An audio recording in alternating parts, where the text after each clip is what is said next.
With my beloved husband by my side, we joyously welcomed our precious child into the world. However, my mother-in-law, whom I'll simply call that, had the audacity to declare that our child wasn't adorable.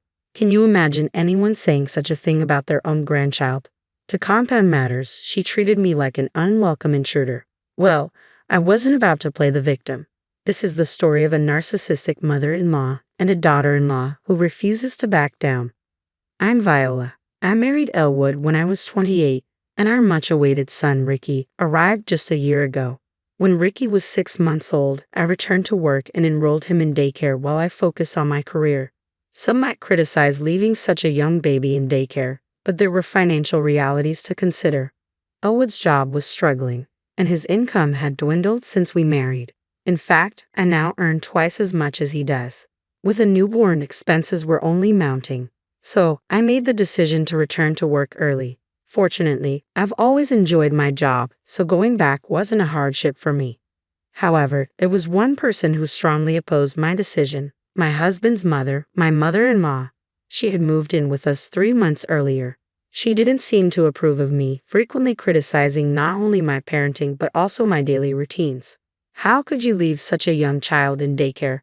You're not fit to be a mother. Traditionally, women stay home to care for the household. What century do you think we're in? She stubbornly clung to these outdated beliefs. Every evening when I returned from work with Ricky, she would start in on me. You're working late again. Don't you feel guilty leaving Ricky? I spend all day with Ricky on my days off. He's doing well at daycare, so it's fine. I'd defend myself, but whenever I tried to reason with her, she'd scowl angrily. You're just taking the daycare worker's word for it. If you keep this up, the child won't turn out right. My mother-in-law, who never lifted a finger to care for Ricky, constantly lectured me about parenting from her self-appointed pedestal. Adding insult to injury, she didn't hesitate to criticize my character. I regret living with a daughter-in-law like you who only cares about work. Why did my son Elwood marry someone like you? I'm stressed out every day. It's driving me crazy. This time, I had finally reached my limit. If it's that unbearable, should we reconsider living together? You know why we agreed to this arrangement, don't you? There was a backstory to why my mother-in-law moved in with us. Originally, she lived in her husband's home until he had a serious traffic accident that left him paralyzed from the waist down. Later, it was discovered he also had dementia, making it impossible for her to care for him alone. Reluctantly, she moved him to a care facility. She then insisted we move in with her, but both my husband and I had jobs. Given our daily commutes, relocating from our current home was simply not feasible. Then one day, without warning, my mother-in-law moved her belongings into our house and made herself at home. It was clear that this living arrangement was not something we had agreed upon. She had taken it upon herself to impose it upon us. It was an unwelcome intrusion. Look, I understand that things are difficult for you because of Dad, I said calmly, trying to keep my frustration in check. That's why we agreed to this arrangement. But remember, we also agreed not to interfere in each other's lives, right? Did we? I don't recall agreeing to anything like that, my mother-in-law retorted, her tone dismissive, seemingly confident that she wouldn't be challenged. Her dismissive attitude grated on my nerves. I had had enough. I agreed to this living situation on the condition that we respect each other's boundaries. This is not what we discussed. Oh, stop being so uptight. Why can't you be more like Sil? She's such a sweet, obedient girl, she remarked, aiming a passive-aggressive jab at me. Sil is my sister-in-law, married to my brother-in-law. She's known more for her cunning nature than any outright character flaws. Upon marrying my brother-in-law, she promptly became a full-time housewife and won my mother-in-law's favor. Without her consent, mother-in-law would often invite her over and they would gossip about me behind my back. Did you hear? Viola is still working, mother-in-law would remark. Oh my, really? Ricky is so young. It's hard to believe she manages that, Sil would chime in. You're so clever, unlike Viola who hasn't chosen to be a full-time housewife, mother-in-law would reply, emphasizing the contrast between us. I won't have to worry when you have a child, I assured my mother-in-law respectfully. I'll do my best. Their petty arguments continued incessantly. To my dismay, they would purposely talk in loud voices within earshot. I grew to resent them deeply. Over time, Cecil began to criticize me freely in an effort to win my mother-in-law's favor. You know, she would say, Doesn't my brother-in-law make about the same salary as my husband? Yet you're still working. Could it be that you're not good with money? A few years ago, my husband did earn as much as my brother-in-law, but his earnings have since fallen below that level. I had mentioned to them about my husband's company's declining financial situation. Out of pride, it has now become a regular occurrence that whenever Cecil criticizes me, my mother-in-law eagerly joins in. Exactly, she would exclaim. It's unbelievable how she blames others for her financial mismanagement and childcare responsibilities. Sil, promise me you'll never become a wife like her, right? Of course not. I have so much respect for you, ma'am, Cecil would respond. Oh, Cecil, you're such a dear, my mother-in-law would say with evident approval. Their superficial exchange of compliments makes me cringe. I wish they would take it elsewhere. It only adds to my stress. Feeling at my wits' end living with my mother-in-law, I decided to talk to my husband about it. It's about your mother. She keeps inviting Cecil over every day to criticize me. Huh, Mom does that. I usually get home after you, so I had no idea about this, my husband replied, looking puzzled.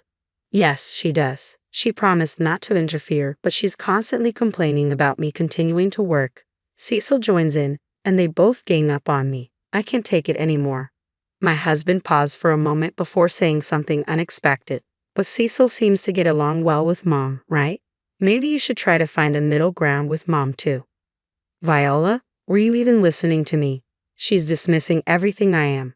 How can I connect with someone like that? I pressed my husband, frustration evident. He scratched his head in irritation. Don't get so worked up. Just try to act more like Sil for now. I'm sure Mom will warm up to you, he suggested. What does that even mean? You want me to flatter her like Cecil does? I've had enough. I was foolish to ask for your help. I felt utterly isolated. Frustration bubbled up inside me before giving way to anger. The snide remarks from my mother-in-law and sister-in-law continued unabated. The next day, as I started preparing dinner after returning home, I heard, "Are you planning another half-hearted dinner today? I'm tired of your lazy cooking." That's because she insists on working, you know. If it were up to me or my mother-in-law, we would never serve our husbands such low-quality meals.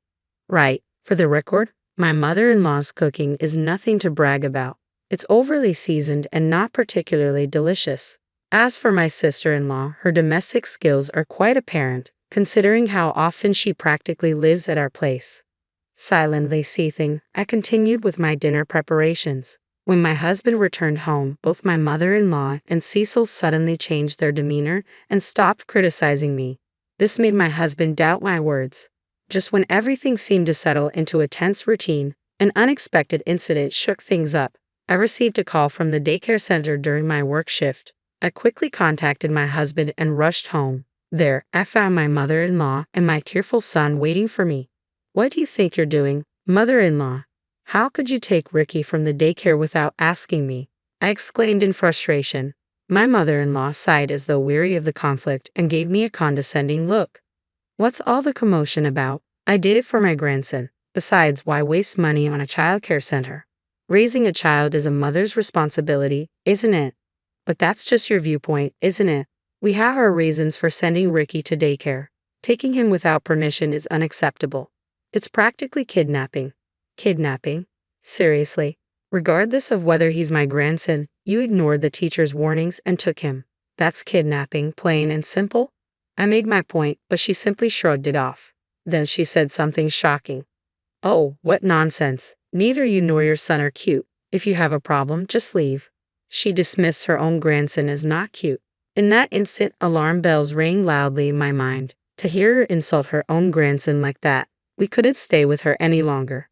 I vowed to protect my precious son at all costs. Just then, my husband arrived home. I wasted no time in telling him, "Elwood, it was your mother who took Ricky from daycare. I've had enough. I can't live with her anymore." Suddenly, my mother-in-law played the victim, feigning tears. "Elwood, can you believe what Viola is saying? She's accusing me of kidnapping. I just wanted to pick up sweet little Ricky, that's all. Is it so wrong to want to see him?" Her words sparked my anger. "Stop pretending. You just insulted my son and told me to leave. This is our home, not yours. Are you trying to play the doting mother in front of my husband? Elwood, please help me. Viola is always attacking me. my mother-in-law pleaded, turning to my husband. Watching her dramatic act, I couldn't help but find the situation absurd.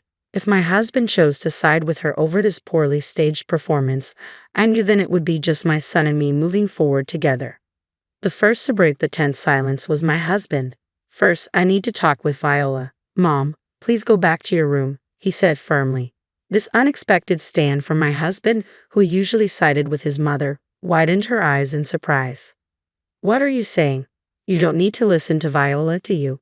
Can't you see how upset I am? Ricky's involved in this too. That's why I want to have a proper conversation with Viola as his parent," my mother-in-law protested, visibly dissatisfied but reluctant to upset my husband. Later, my husband and I spent hours discussing the incident and all the issues leading up to it, finally reaching a resolution. A few days later, we decided to share the outcome of our discussion with her. "Mom, sorry for the wait. We've reached a decision," my husband said to my mother-in-law with a smile. Judging by her expression, she seemed convinced her son was on her side. She started talking excitedly. "So, you're finally breaking free from Viola, huh?" Without acknowledging what I had just said, my mother-in-law became elated. She immediately called my brother-in-law and his wife, as usual, to criticize me. "What a relief. Today we finally say goodbye to Viola, right?" I replied with a smile. "Absolutely." "Well then, hurry up and leave and take that not-so-cute kid who looks just like you with you. This house will be for me, Elwood, Derek, and Tall from now on. Let's go, Viola," my husband finally spoke up after remaining silent. "Excuse me. Let's go, Elwood." "What? What?" My mother-in-law seemed bewildered, repeating "what" several times. My husband and I began packing our things, preparing to leave with our son. That's when my mother-in-law intervened. "Wait, Elwood, what's happening? We're supposed to live together in this house, right?" "What are you talking about?" My husband turned to her with a stern look.